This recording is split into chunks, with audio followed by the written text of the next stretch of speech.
Hi, I'm Dana. Welcome to Tools and Tips to Owning Your Worth. Guilt.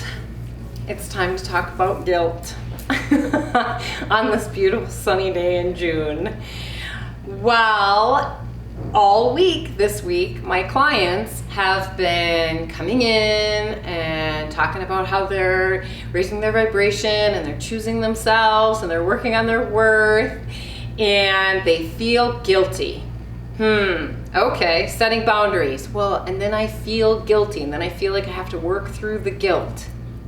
So I, of course, offer some very tactful tools to help them so that when they're in that spot, when they're physically and emotionally feeling that guilt because they've made a choice and suddenly it's different than the choices that they've made in the past, I would like to share these things with you as well.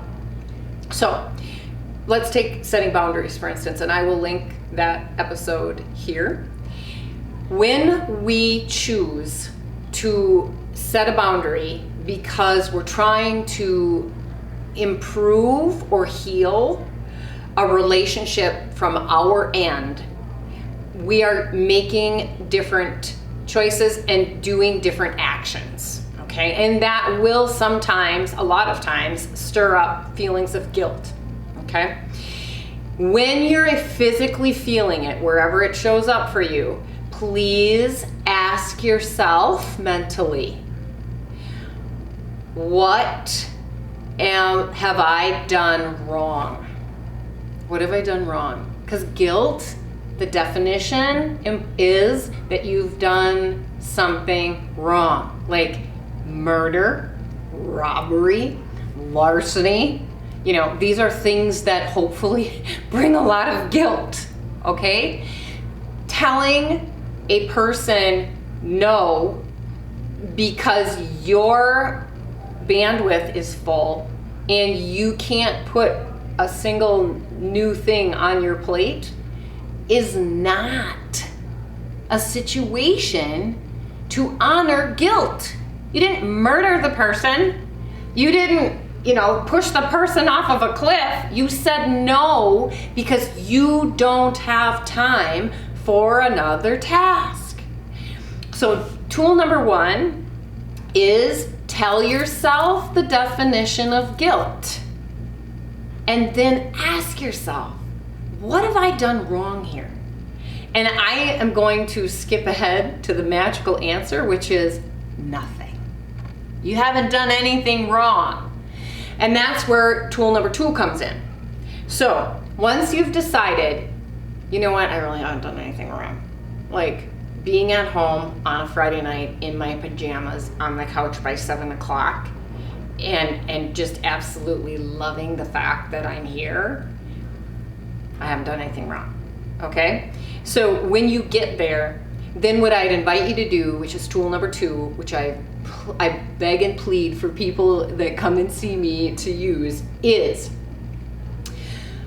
dissect it, analyze it, stay in it, give yourself permission to feel it, but give yourself permission to forgive yourself, find compassion for yourself, and move on so that you don't continue to have that irrational guilt pattern showing up all the time. I have 4 clients right now, 4 clients that are working through issues with their parents who are on their way to death. Okay, 3 of them are in assisted living facilities and 1 of them is choosing to die at home. And I have a lot of other people that are in that situation and they are embracing it, and it's beautiful and it's a gorgeous journey, and that will be an episode. But these 4 people are angry and they're scared and they are taking it out on these loved ones, their caregivers. They're mean, nasty, mean and nasty. And when those people leave those situations, all 4 of them have shared with me they feel guilty for not wanting to be with their parent. And my first question every single time is, since when does you standing and being verbally abused lead to you feeling guilty? So that's the tool number 2, if you can get to the place where you're asking yourself, like, what have I done wrong? Nothing. Then really take some time around, all right, we need a reset here. We need to raise the vibration of this. We need to love ourselves and discount the guilt. So thank you to my subscribers. I appreciate all of you. If you're new to the channel, welcome. And if you liked the episode, please hit like. And if this resonates and you want to explore a little more, please subscribe. Till next time, thank you very much.